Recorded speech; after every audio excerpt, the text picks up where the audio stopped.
La ruta de Hidalgo. El camino hacia la libertad. Destino Chihuahua.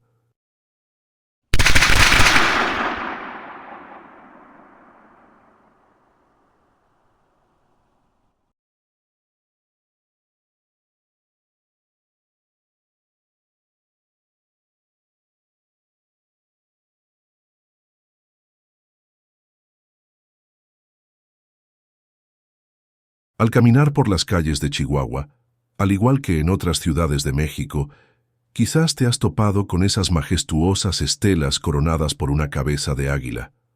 Parecen observadoras silenciosas, guardianas de un tiempo que se desvanece y que al mismo tiempo late con fuerza en nuestra identidad. ¿Pero qué significan realmente? ¿Por qué están ahí? Hoy, en Gambusinos de la Historia, en búsqueda de la riqueza cultural de México, vamos a desentrañar los misterios de la Ruta de Hidalgo, un viaje no solo histórico, sino también simbólico y cósmico, enraizado en nuestra herencia cultural. En el México prehispánico, el águila no era un animal cualquiera. Era el mensajero del sol, el vínculo entre los dioses y los hombres. El águila real, conocida por su nombre científico como Aquila chrysaetos, que simboliza el carácter aguerrido del pueblo de México, la fuerza, la luz y el bien. Ave sagrada del México prehispánico y representación del dios supremo Huitzilopochtli, para los mexicas el dios de la guerra. A esta especie también se le relaciona con el sol, al ser el ave que vuela a una gran altura y por la capacidad que tiene de elevarse por encima de las nubes de forma serena y majestuosa. Se desplaza en círculos, en donde su vuelo normal va de 65 a 90 kilómetros por hora, pero es capaz de lograr una velocidad de más de 200 kilómetros por hora cuando va en picada al ver a una presa. De ahí que se dijera que su descenso era como un rayo fulminante, una manifestación propia de un dios, capaz de hacer arder el agua. Es un animal poderoso que representa la fuerza y precisión, esto por la agudeza de su visión, ya que logra ver a sus presas hasta a 2 kilómetros de distancia. Se caracteriza por vivir entre 30 o 35 años, de plumaje café obscuro, con tonalidades doradas que al tener sus alas extendidas, delimita los 4 rumbos cósmicos, logrando medir más de 2 metros, con una longitud de pico a cola entre los 80 y 90 centímetros y un peso de hasta 6 kilos. Su canto sagrado, fuerte y poderoso, que rara vez se escucha. La connotación del águila real es de fuerza, poderío, dominio sobre los otros, el carácter guerrero, la agresividad y la valentía. En el México antiguo, el vuelo del águila simbolizaba la ascensión espiritual, la fuerza y la conexión con el cosmos. Este noble animal no solo presidía los escudos de guerra, sino también las ceremonias que marcaban el inicio y fin de los ciclos del tiempo. ¿Y si te dijera que la Ruta de Hidalgo no solo está representada por la cabeza del águila real, sino que también está profundamente conectada con estos ciclos ancestrales? Las 260 estelas que marcan su recorrido no son una cifra al azar. Ese número, 260, resuena con el calendario sagrado de los pueblos prehispánicos, trecenas y veintenas, un ciclo que refleja los 9 meses de gestación humana. Es, en esencia, un símbolo de renacimiento, el anuncio de una nueva era. El concepto de la Ruta de Hidalgo es por demás fascinante, pues el que se haya determinado precisamente colocar 260 estelas no fue una decisión fortuita, sino cósmica, ancestral, de profundo conocimiento a los ciclos de la vida y a la propia concepción. Ocurría en el antiguo México, es decir, entre los pueblos prehispánicos, que la cuenta del tiempo se hacía sea por calendario lunar, que por solar ellos manejaban el concepto de trecenas y veintenas, es decir, 13 y o 20, y el número 260 no es otra cosa que 9 lunaciones, 9 lunas llenas, que son 9 ciclos menstruales que se suspenden cuando una mujer está embarazada. Así pues, 13 meses de 20 días son 260, que en nuestro tiempo, para entender mejor el concepto, 9 meses de 29 días igual a 261. Esto es la gestación. En el caso de la Ruta de Hidalgo, nos está diciendo de la gestación de una nación, la nación mexicana. En 1960, al conmemorarse el 150 aniversario del inicio de la lucha por la independencia, el presidente de México, Adolfo López Mateos, encabezó una serie de actos que buscaban honrar no solo al padre de la patria Miguel Hidalgo y Costilla, sino a todos los héroes insurgentes que entregaron su vida por una patria libre. Entre los festejos especiales que hubo ese año, el presidente Adolfo López Mateos mandó hacer 260 estelas o monumentos con forma de cabeza de águila que estarían a lo largo de lo que se conoce como la Ruta de Hidalgo. Además, el presidente ordenó la reproducción de la campana de Dolores y se donó una a cada capital estatal, junto con una réplica de la Constitución de 1917. Tomás y José Chávez Morado fueron los maestros escultores del proyecto La Ruta de Hidalgo, ambos nacidos en el municipio de Silao, Guanajuato. Las estelas fueron fabricadas en el Departamento de Artesanías del Instituto Nacional de Bellas Artes. La cabeza está montada sobre un pedestal de cantera en forma de trapecio de 1,50 metros de base, 2,40 metros de altura y remata con 70 centímetros en la parte superior. Las cabezas tienen 80 centímetros de altura, 1,40 metros de largo y aproximadamente 40 centímetros de ancho. La escultura está fabricada de concreto vaciado con un armazón de varilla y malla de acero desplegado, el cual se utilizó para darles forma, además de un acabado de cemento pulido. En cada una de las esculturas se puede leer la palabra Libertad, realizada en bajo relieve a un costado de las mismas, y en la base una placa de bronce o de cantera que reza Ruta de Hidalgo, 1810-1811, año de la patria 1960. Las cabezas de águila no están puestas de manera aleatoria, sino que la dirección hacia donde apunta el pico del águila es justamente la dirección hacia donde continúa la ruta. En el inicio de la ruta se inauguró el 16 de septiembre de 1960, también el monumento a los héroes de la independencia, con las figuras de Hidalgo, Morelos, Aldama y Allende, de 25 metros de altura y labrada en cantera rosa, obra del arquitecto Carlos Obregón Santacilia y el escultor y muralista Jorge González Camarena. La Ruta de Hidalgo representa dos capítulos esenciales en la historia de nuestra independencia. El primero de 187 días, la insurgencia. Aquel camino inicial, lleno de esperanza y lucha, que llevó al cura Hidalgo desde Dolores hasta Guadalajara, pasando por ciudades que se unieron al movimiento libertador. El segundo de 131 días, la captura y el sacrificio, la ruta que siguieron los insurgentes en su traslado hacia Chihuahua, donde encontraron su destino final. Cada una de estas estelas no solo señala un lugar, sino un instante en la formación de nuestra nación. Desde Dolores Hidalgo, la número 1, hasta la última en la heroica ciudad de Chihuahua, donde la ruta alcanza uno de sus puntos culminantes, estas águilas simbolizan tanto el vuelo de la libertad como el sacrificio que la hizo posible. Son monumentos que nos invitan a reflexionar sobre el costo de la independencia y la tenacidad de quienes la hicieron realidad. La primera parte inicia en Dolores Hidalgo, hacia el centro del estado, rodea para llegar a la ciudad de Guanajuato. El mismo día 16 en la tarde, el cura y todos sus seguidores llegaron a Atotonilco, que es donde Hidalgo tomó el estandarte de la Virgen de Guadalupe, el que se volvió insignia del movimiento insurgente. Las principales ciudades de la primer parte del recorrido son justamente donde se libraron batallas o se ganaron ciudades. Desde Dolores, Atotonilco, San Miguel el Grande, posteriormente en Valladolid, hoy Morelia, o Coyoacac con la batalla del Monte de las Cruces. De esta última victoria insurgente, a pesar de estar en Coajimalpa, tan cerca de la Ciudad de México, decidió regresarse al norte. Existen algunas versiones que refieren las razones por las cuales el cura Hidalgo no avanzó hacia la Ciudad de México. El mismo Hidalgo temía que, como en Guanajuato, hubiera masacre y saqueos. Otra versión dice que fue porque el virrey tenía presos a algunos familiares del insurgente, a quien amenazó con degollarlos si entraba a la ciudad, Una más refiere que emprendieron el viaje con la intención de ir a comprar armas a Estados Unidos.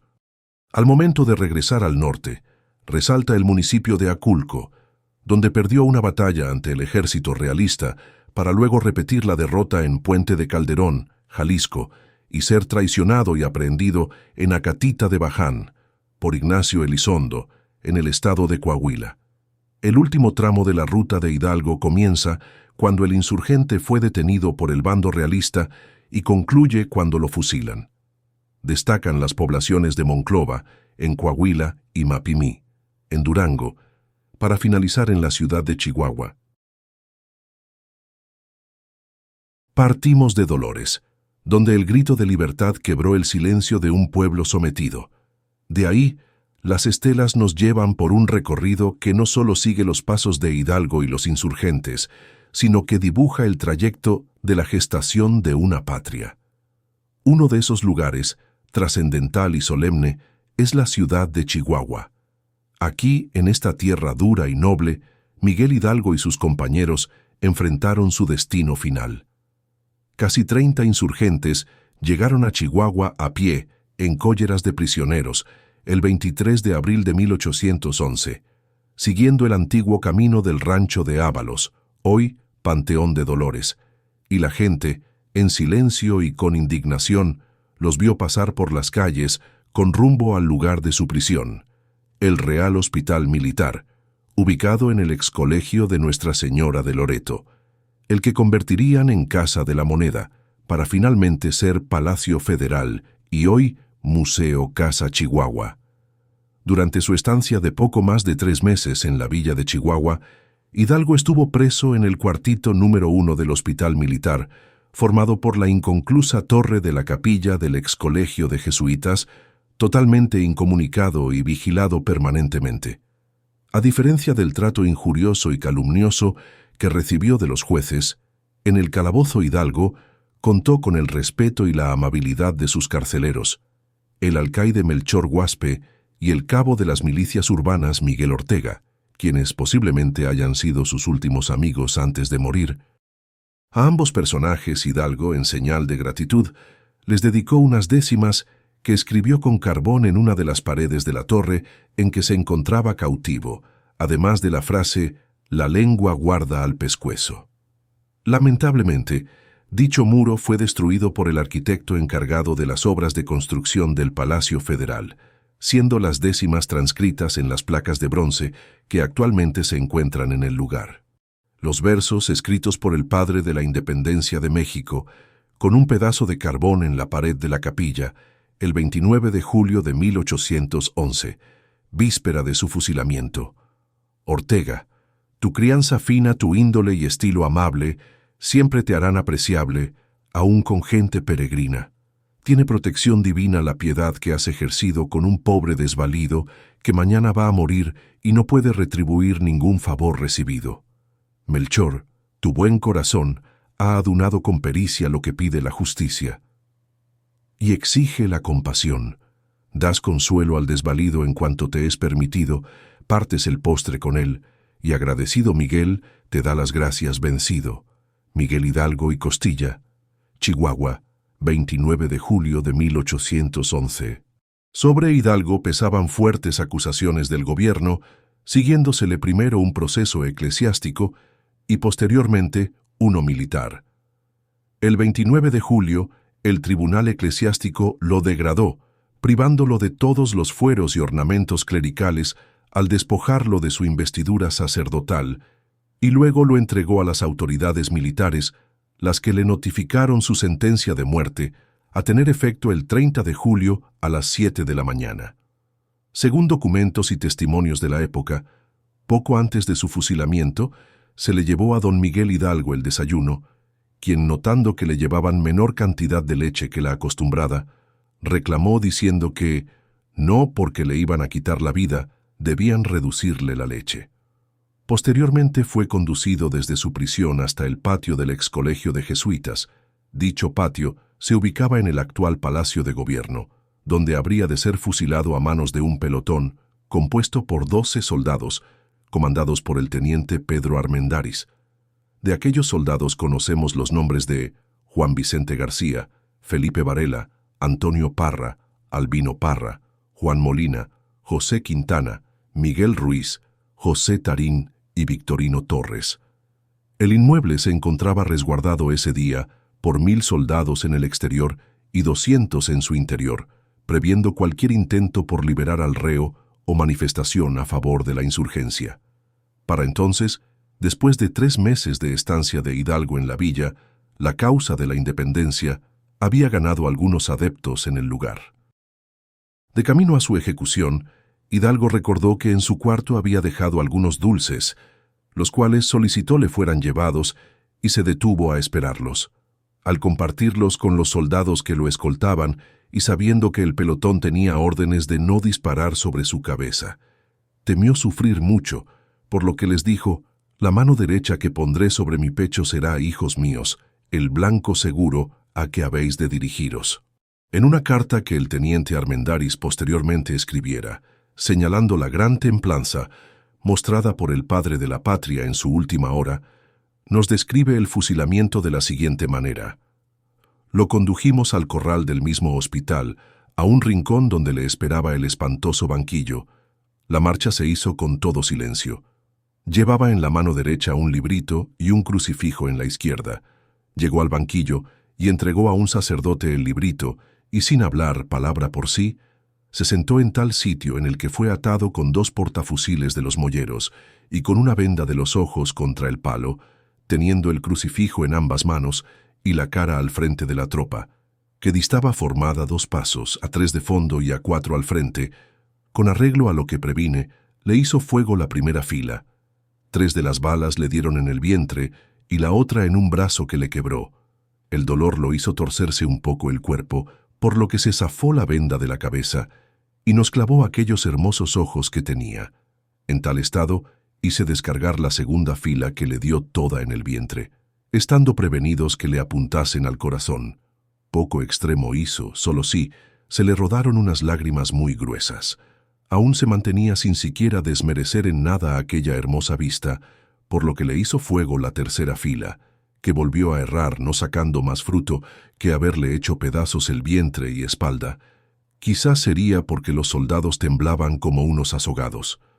En este caso tan apretado y lastimoso, hice que 2 soldados le dispararan poniéndole la boca de 2 cañones sobre el corazón, y fue con lo que se consiguió el fin.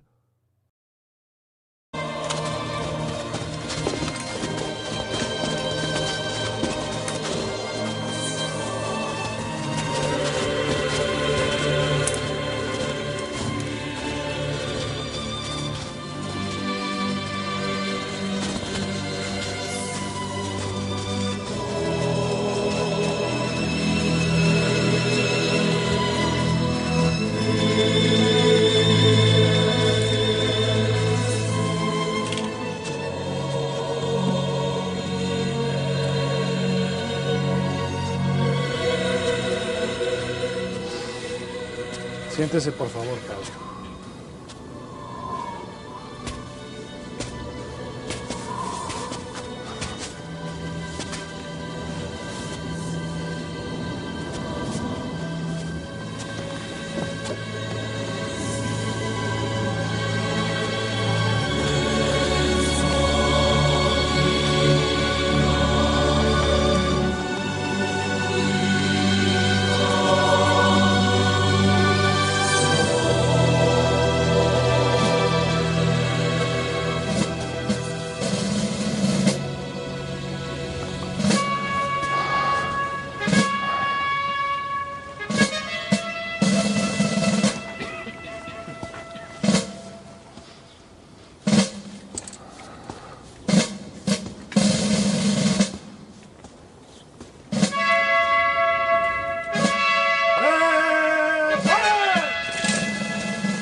¡Segunda fila!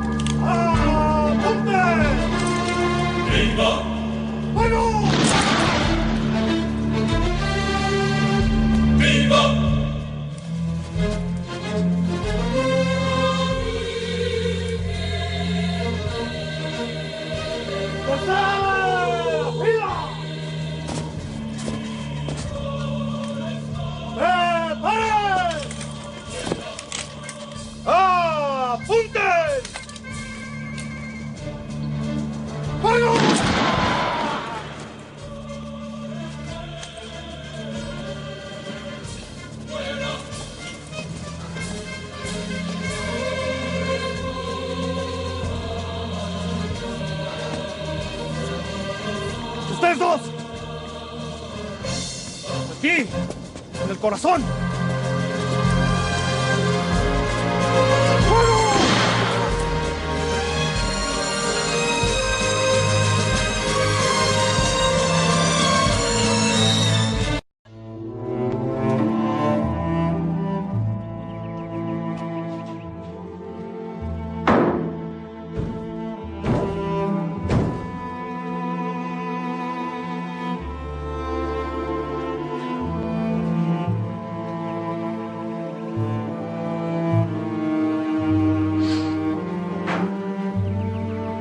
Toda vez que hayan cubierto la cabeza de Hidalgo con sal, cierren el cajón y que sea remitido, al igual que las cabezas de Allende, Aldama y Jiménez, a Guanajuato, lugar en el cual cometieron sus peores crímenes, para ser expuestas ante el pueblo, para que sirva de escarmiento y perpetuo recuerdo a todos aquellos que intenten de nuevo rebelarse en contra de su majestad el rey de España.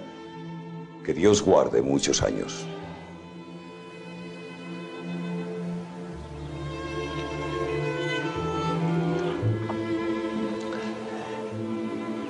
Pido permiso a su merced para darle sepultura a los restos del padre Hidalgo. Lleváoslo.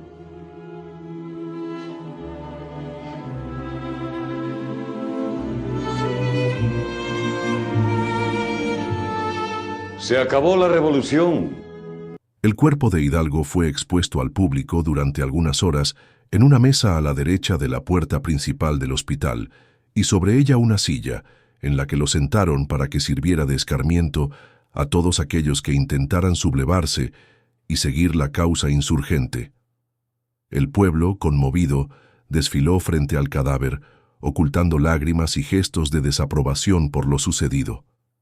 Al oscurecer, se hizo decapitar el cadáver, tal y como se había hecho días antes con Allende, Aldama y Jiménez. Las 4 cabezas fueron enviadas a Guanajuato para ser expuestas en unas jaulas de hierro en las 4 esquinas de la Alhóndiga de Granaditas. Los restos del padre de la patria fueron recogidos por los frailes franciscanos de la Hermandad de la Orden de Penitencia, quienes le dieron cristiana sepultura en la capilla de San Antonio, anexa al templo de San Francisco, la penúltima de las cabezas de águila de la ruta de Hidalgo, ubicada en la ciudad de Chihuahua, señala con precisión un lugar cargado de historia, el antiguo convento jesuita, que en 1811 fue un hospital militar y se convirtió en el calabozo donde Miguel Hidalgo pasó sus últimos días. En este sitio, hoy Museo Casa Chihuahua, el padre de la patria fue juzgado y sentenciado a muerte el 30 de julio de 1811. Aquel oscuro calabozo, ubicado en una de las torres del convento, guarda la esencia de las últimas horas de Hidalgo, quien cumplió ahí 58 años de vida en prisión antes de ser fusilado. A pocos metros, el Palacio de Gobierno de Chihuahua alberga el lugar exacto de su ejecución, transformado en el solemne altar a la patria. Y justo frente a este, en el templo de San Francisco, reposaron sus restos decapitados hasta que fueron trasladados al Ángel de la Independencia en la Ciudad de México.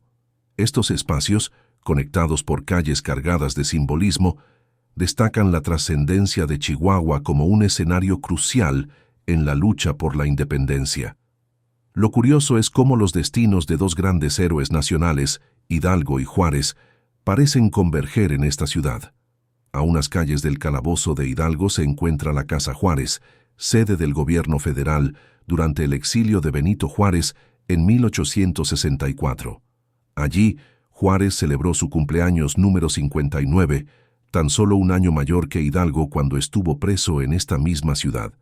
La corta distancia entre estos lugares, como 2 calles, nos recuerda que Chihuahua participó y fue testigo de eventos clave que marcaron el rumbo de la nación.